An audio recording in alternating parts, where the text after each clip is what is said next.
아메리칸 항공 여객기에서 불이나 비상 착륙, 승객들이 날개 위로 대피하는 아찔한 상황이 발생했습니다. 퀸즈에서 2025년 새해 첫 아기로 탄생한 신생아를 폭행해 숨지게 한 20대 난민 친부가 살인 혐의로 체포됐습니다. 최근 명문 사립 아이비리그 대학 등 최고의 대학들이 도널드 트럼프 2기 행정부가 요구해온 DEI 정책 폐기와 친팔레스타인 활동 징계를 잇따라 실행하고 나섰습니다. 큰 붐을 이루고 있는 하동차를 더욱 알리기 위한 하동차 문화관이 세계의 심장인 뉴욕에서 올 하반기에 개관합니다. 모두가 누릴 수 있는 권리, 바로 아름다움입니다. 키스는 누구나 더 쉽고 당당하게 자신의 아름다움을 즐길 수 있는 세상을 꿈꿉니다.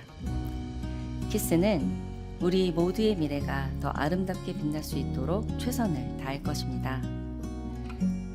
당신의 아름다움의 모든 순간, 키스가 함께합니다. 뉴뱅크와 함께 꿈의 집을 마련하세요. 빠른 승인, 맞춤형 서비스, 전문가 상담, 지역 전문성, 경쟁력 있는 이자율. 뉴뱅크가 주택 소유를 쉽고 간편하게 모든 단계에서 도움을 드립니다.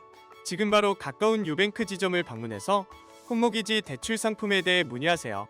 뉴뱅크 제공입니다.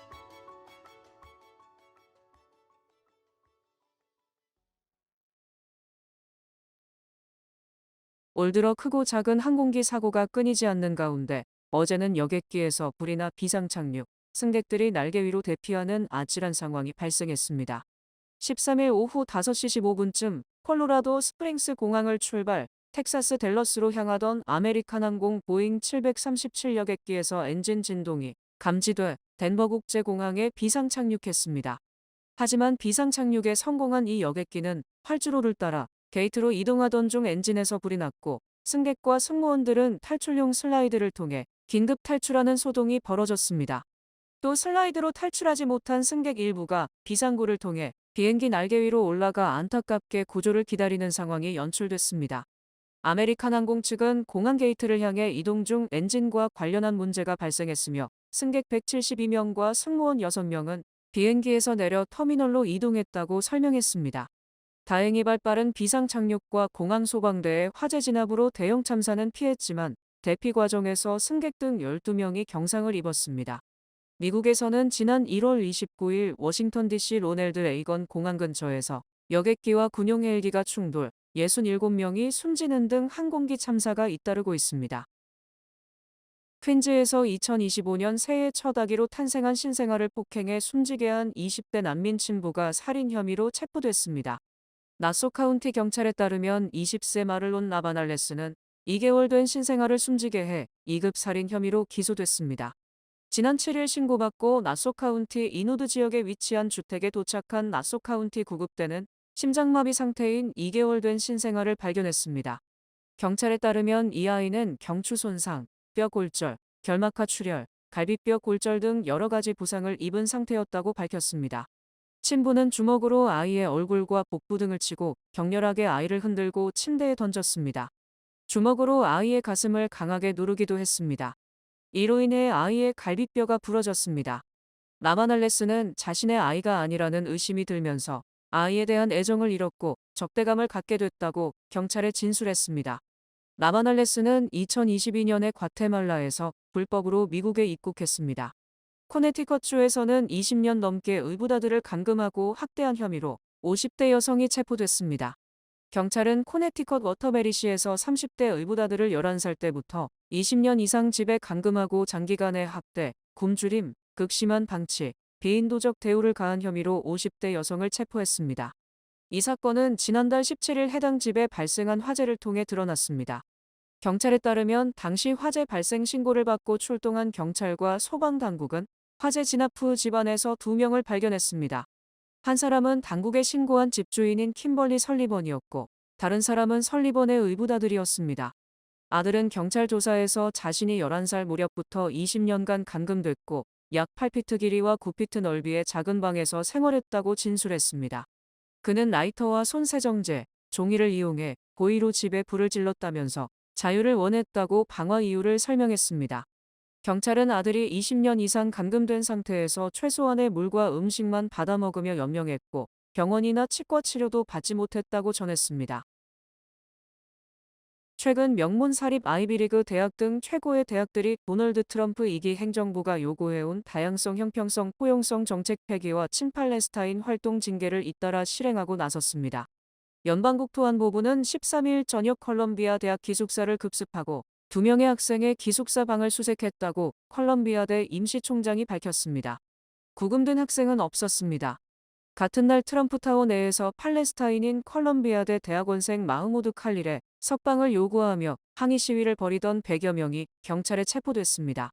친팔레스타인 시위의 진앙지가 된 컬럼비아 대학은 지난 봄 팔레스타인 지지 시위 중 캠퍼스 건물을 점거하고 농성을 벌인 학생들에 대해 일부를 퇴학 혹은 정학 처분했으며 이미 대학을 졸업한 학생들의 학위도 취소했다고 13일 밝혔습니다. 하버드대는 지난 3일 열린 친팔레스타인 집회 도중 이스라엘인 인질들의 모습이 담긴 포스터를 떼내는 행동이 카메라에 포착된 대학 산하 레드클리프 연구소 도서관 사서에 면직 조치를 내렸습니다. 코넬대에서는 이번 주에 친팔레스타인 집회를 연 학생들이 정학을 당할 위기에 몰렸으며 로스앤젤레스 캘리포니아대는 반유대주의를 억제하기 위한 새로운 계획을 발표했습니다. 대학들의 이런 방침 변경은 트럼프 대통령의 방침에 순응하지 않는 대학들에게 연구비 등 지원금을 끊어버리겠다고 정부 측이 압박하는 가운데 진행되고 있습니다. 큰 붐을 이루고 있는 하동차를 더욱 알리기 위한 하동차 문화관이 세계의 심장인 뉴욕에서 올 하반기에 개관합니다. 하승철 경상남도 하동군수를 비롯해 하동군 시장 개척단은 12일 뉴욕 한국문화원 4층 대청마루에서 한국문화에 관심 있는 현지인들과 푸드 스타일리스트 등을 초청해 하동차 홍보 행사를 개최했습니다. 이날 행사에는 하동차의 역사와 문화를 소개하고 선비차 시연을 선보였습니다. 또 김기란 셰프를 초청해 하동차와 어울리는 음식과 디저트를 소개했습니다. 하승철 하동군수는 하동차는 대한민국 차시 배지가 있는 곳으로 1200년의 차 재배 역사와 차 문화를 간직하고 있는 곳이라며 올 하반기에는 세계의 중심인 뉴욕의 하동차 문화관을 개설해 세계인들에게 하동차의 우수성을 널리 알리고자 한다고 말했습니다. 최고의 차밭과 최고의 명인들이 또 좋은 다인들과 함께 문화를 즐기고 있는 곳이 바로 하동의 차 산업이기 때문에 문화, 관광 모든 요소를 아우러져 있는 것이 하동의 차이거든요. 그래서 그 하동의 차와 차 문화와 차 맛을 하동의 차 문화관을 이곳 뉴욕에 이렇게 펼쳐보고 싶다라는 생각을 갖고 있습니다. 하 군수는 하동군의 전통차 농업은 2017년에 세계 중요 농업 유산으로 선정되는 등 전 세계적으로 하동차의 가치를 인정받았다고 소개했습니다. 세계적으로 최상급차로서 명성을 이어오고 있는 하동차의 매력이 뉴욕을 중심으로 전 세계를 향해 뻗어나갈 수 있기를 바란다고 덧붙였습니다. 하동차가 갖고 있는 우수성과 독특성, 고유성 그리고 뛰어난 힐링의 요소들을 세계인들이 그동안 몰랐었거든요. 그것을 알릴 수 있게 된다면 하동차를 통해서 하동이 갖고 있는 놀라운 힐링의 요소를 갖춘 그런 지역적인 아름다움과 함께 하동의 농산물과 특산물들의 격을 한꺼번에 확 끌어올릴 수 있는 계기가 되리라 생각을 합니다. 이날 행사에 앞서 하승철 군수는 뉴욕 하동차 판매장을 개설하게 될 샤인32 신승미 대표와 MOU를 체결했습니다. 도널드 트럼프 대통령 행정부의 대대적인 불법 이민자 추방 정책을 최전선에서 수행하고 있는 연방이민 세관 단속국이 최소 20억 달러 규모의 예산 부족에 직면했습니다. 악시오스가 14일 보도한 내용에 따르면 사안의 정통한 복수의 소식통은 아이스는 최근 연방의회에 올해 9월까지 현재 진행 중인 업무를 유지하려면 거의 20억 달러의 예산이 더 필요하다고 알렸습니다. 트럼프 대통령의 대규모 불법 이민자 추방 정책을 완전히 이행하고 있는 상황조차 아닌데도 벌써부터 예산이 심각하게 부족하다며 대책을 요구하고 나섰습니다. 트럼프 대통령의 이민자 단속 추방 정책에는 수백 명의 추가 인력과 약 10만 명이 더 머무를 수 있는 구금시설 확장, 이민자 추방을 위한 추가 항공편 마련 등이 포함돼 있다고 악시오스는 짚었습니다. 그러면서 아이스가 최근 수년간 지속적인 예산 부족에 시달려왔고 트럼프 대통령의 강화된 이민자 추방 정책으로 인해 예산 지출이 더 늘었다고 지적했습니다. 최근 공화당 주도로 연방 하원을 통과한 임시 예산안에는 아이스에 5억 달러 상당의 예산을 추가로 배정하는 내용이 담겼지만 이는 아이스의 예산 부족을 해소하기에는 턱없이 부족한 것입니다. 예산 부족이 지속되면 결국 아이스를 관할하는 국토안보부나 연방재난관리청, 해안경비대 등 산하의 다른 기관들로부터 예산을 끌어와 아이스에 쏟아붓는 상황이 벌어질 수 있다고 악시오스는 전망했습니다. 국제 금 선물 가격이 사상 처음으로 트로이 온스당 3,000달러를 돌파했습니다. 13일 뉴욕 상품거래소에서 거래된 4월 인도분 금 선물 가격은 전 거래일 대비 1.51% 오른 온스당 2,991.30달러에 거래를 마쳤습니다. 특히 이날 장중 3,001.50달러까지 찍어 사상 처음으로 3,000달러 선을 넘어섰습니다. 금값 상승의 촉발 원인은 트럼프 대통령의 관세 전쟁이라는 평가가 지배적입니다. 트럼프 대통령이 연일 주요국을 상대로 고율 관세를 부과하겠다고 위협하자 시장에서 긴장감이 높아지고 있습니다. 미국의 기준금리 인하가 재개될 것이라는 관측도 금값 상승의 요인으로 지목됐습니다. 또 주요국 중앙은행들의 금 매집 현상도 금 가격을 끌어올렸다는 분석입니다. 투자은행들은 금값 전망치를 더욱 높이고 있습니다. 맥쿼리는 올 2분기 금 가격이 3,500달러에 이를 것으로 내다봤고 BNP 파리바는 올 2분기 금 가격을 3,100달러 수준으로 보고 있습니다. 북한 김정은과의 남다른 친분을 과시하고 있는 트럼프 대통령이 김정은이 핵무기가 많다며 다시 한번 북한을 핵보유국으로 인정하는 발언을 내뱉었습니다. 트럼프 대통령은 어제 북대서양 조약기구 나토 사무총장을 만난 뒤 북한 김정은을 뉴클리어 파워로 지칭하고 일기 때와 같은 관계를 다시 구축하겠다고 주장, 또 다시 미북 정상회담을 추진할 것임을 분명히 했습니다. 트럼프 대통령은 이날 북한은 인도, 파키스탄과 같은 사실상의 핵보유국이라는 뉘앙스로 말했으며 확실히 그는 뉴클리어 파워라며 앞으로 무슨 일이 일어날지 지켜보라고 말했습니다. 트럼프 대통령은 김정은은 핵무기를 많이 갖고 있다고도 말함으로써 핵보유국임을 사실상 인정했고 러시아와 중국 등이 핵무기를 줄일 수 있다면 좋을 것이라고 주장했습니다. 이에 따라 미국은 북한 비핵화보다는 북한 핵능력을 인정하면서 이를 일부 축소하는 데 집중할 가능성이 커졌고 김정은과의 정상회담을 통해 궁극적으로 두 사람이 동시에 노벨 평화상을 받는 쪽으로 접근할 가능성이 큽니다. 스톡홀름 국제평화연구소에 따르면 지난해 기준 러시아가 4,380기의 핵탄두를 보유하고 있으며 미국은 3,708기, 중국은 500기로 추정됐고 북한이 50개의 핵탄두를 보유한 것으로 알려졌습니다. 트럼프 대통령은 이에 앞서 지난 1월 20일 취임식 뒤 첫 기자회견에서도 북한을 핵보유국으로 표현, 한국 국민을 놀라게 했었습니다. 이에 대해 외교안보 전문가들은 트럼프 대통령이 핵보유국이란 단어의 정확한 개념을 알지 못한다고 지적했고 이 같은 인식이 한반도의 긴장을 더욱 고조시킬 것이라는 우려를 낳고 있습니다. 트럼프 대통령발 무차별 관세 전쟁이 와인과 위스키 등 술 전쟁으로 치닫고 있습니다. 유럽연합은 어제 트럼프 대통령의 관세 정책에 대한 맞대응으로 미국산 위스키에 대해 50% 추가 관세를 부과한다고 발표했습니다. 반면 트럼프 대통령은 유럽연합의 관세 부과를 즉각 철회하지 않으면 미국이 프랑스와 유럽연합의 와인, 샴페인, 알코올 등에 대해 200% 관세를 부과할 것이라고 반격했습니다. 월스트리트저널은 프랑스 와인, 아일랜드 위스키, 미국 켄터키 버번 위스키, 일본 백주, 멕시코 데킬라가 미국과 상대국 사이에 전쟁 포화 속으로 던져지고 있다고 보도했습니다. 월스트리트저널은 이 같은 사태가 대서양 양쪽, 즉 미국과 유럽에서 패닉을 불러일으켰다고 전했으며 만약 양측이 관세를 부과한다면 유럽에 미국 수출이 많은 만큼 유럽연합이 타격을 입을 것으로 전망됩니다. 유럽연합 통계에 따르면 지난해 유럽연합이 미국에 수출한 와인은 50억 달러에 달하며 이 중 절반은 프랑스산 와인, 40%는 이탈리아산 와인으로 집계됐습니다. 이에 대해 이탈리아 와인 업계는 미국이 200% 관세를 부과하면 와인 가격이 20달러 이상으로 치솟고 미국인 대부분은 이 가격대의 유럽 와인을 사지 않을 것이라고 우려했습니다. 미국 위스키 회사들 역시 유럽연합이 관세를 부과한다면 유럽 시장에서 살아남기 힘들다며 대책 마련에 나섰고 잭 다니엘은 유럽 수출 비중이 20%에 달해 상당한 타격이 불가피합니다. 미국 주류업계는 트럼프 행정부 일기 때도 유럽연합이 미국의 철강 알루미늄 관세에 대응해 미국산 주류에 25% 관세를 부과했으며 이에 따라 2021년 미국산 주류의 유럽연합 수출은 2028년과 비교해 20% 급감했습니다. 캐나다 51번째 주 편입, 그린랜드 병합, 파나마운하 통제권 확보 등을 주장하는 트럼프 행정부가 실제로 파나마운하의 환수 등을 위한 군사적 방안을 마련하는 것으로 드러났습니다.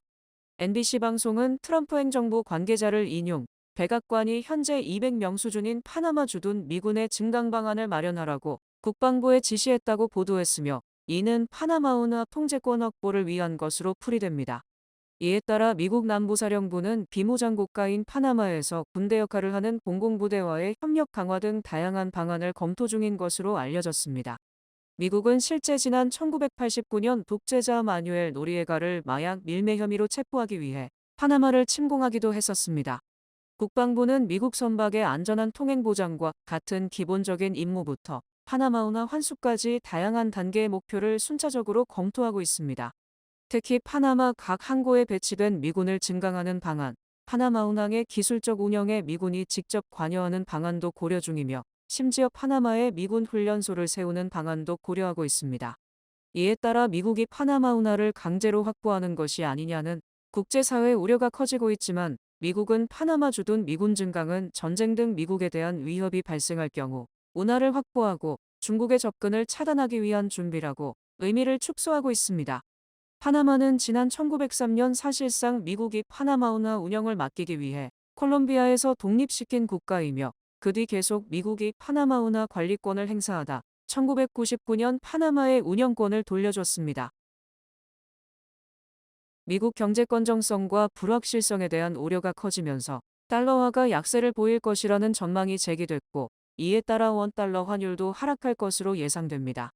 모건 스탠리는 트럼프 대통령의 상호관세 부과 시한인 4월 2일을 앞두고 연방정부가 셧다운, 성장 둔화, 해외자산 가치 상승 등의 위험 요인이 나타나면서 달러화 하락으로 이어질 것이라고 경고했습니다. 모건 스탠리는 미국의 성장을 촉진하는 것으로 여겨졌던 요인들이 이제는 잠재적으로 미국 경제 성장에 부담을 주는 것으로 보인다. 투자자들이 경제 성장세와 향후 재정 정책의 여파를 우려하므로 셧다운 가능성이 달러화에 부담을 줄 수 있다고 지적했습니다. 특히 모건 스탠리는 지난해 말 월가 대부분의 금융기관이 달러의 지속적 강세를 예측할 때부터 트럼프 취임 뒤 달러화가 약세를 보일 것이라는 전망을 발표했고, 결국 이 전망이 적중한 셈입니다. 경제 전문가들은 투자자들이 연준의 금리 인하 가능성을 높게 보고 국채를 사들이면서 국채금리가 하락했고, 경제 지표가 예상보다 좋지 않은 데다 트럼프 행정부의 무역 정책에 대한 불확실성이 커지면서 달러화가 약세를 보이고 있다고 진단했습니다.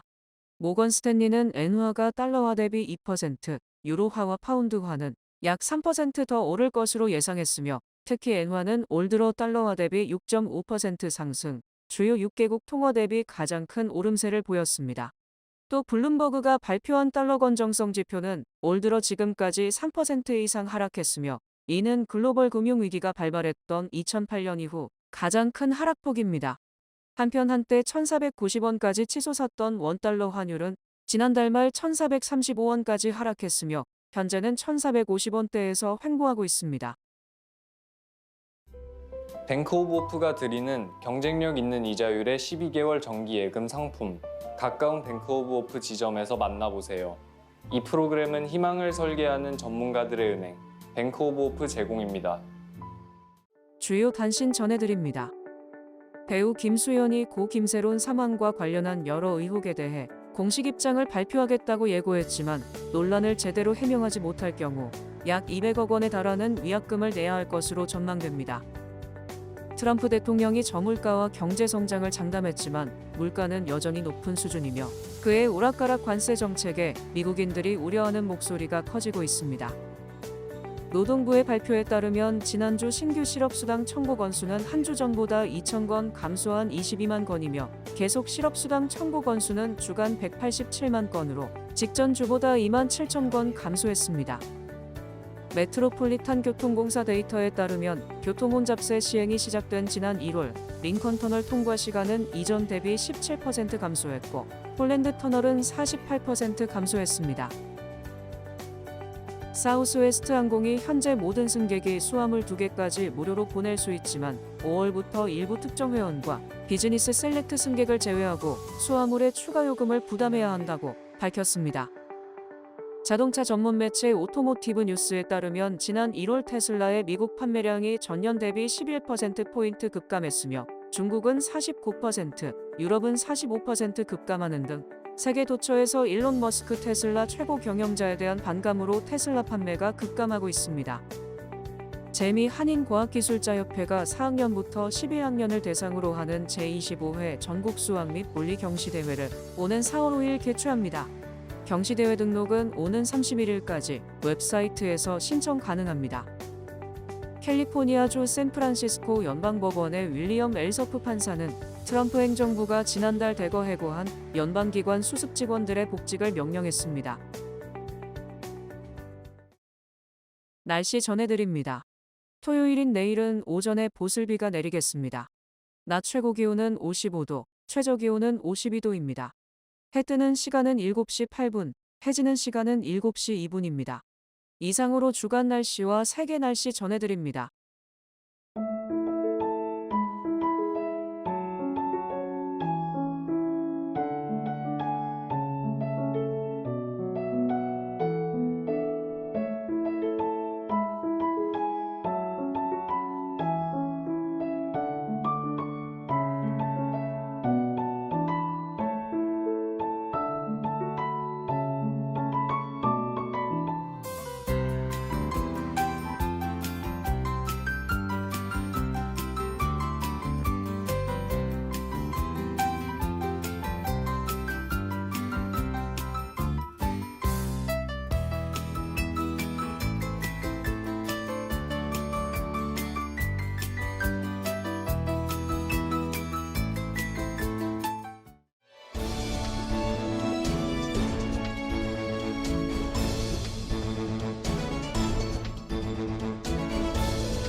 CMP 인력개발센터가 3월 26일 수요일 봄 채용 박람회를 플러싱 YMCA에서 개최합니다.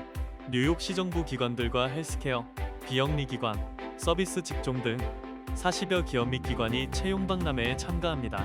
누구나 박람회에 참가할 수 있으며 참가자들은 인터뷰용 복장과 이력서를 지참할 것을 권장합니다. CMP 채용 박람회는 수요일 26일 오전 10시부터 오후 3시까지 진행됩니다. 이상으로 3월 14일 금요일 TKC 뉴스데스크 여기서 마치겠습니다. 시청해주신 여러분 고맙습니다.